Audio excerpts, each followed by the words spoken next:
May mga tao na nangangailangan ng propesyonal na tulong at iyon ay normal. Ang humingi ng tulong ay hindi kahinaan, ito ay lakas.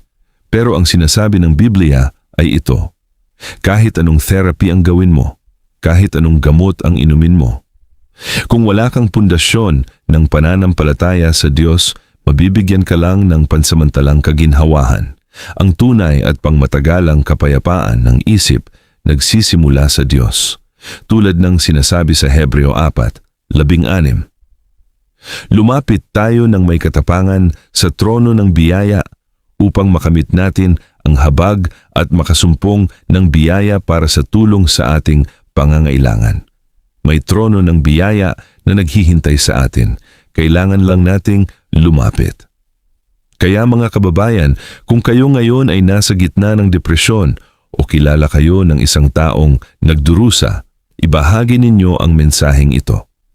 3 bagay ang sabi ng Biblia.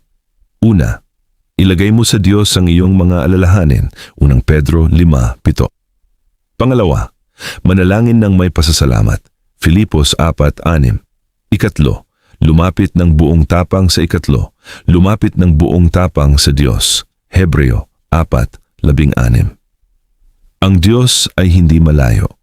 Nandoon siya, naghihintay sa inyong dalangin.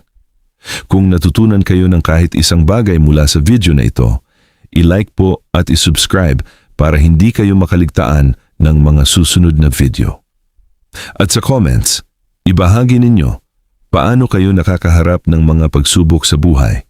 Gustong marinig ng ating community ang inyong kwento. Hanggang sa susunod, salamat po.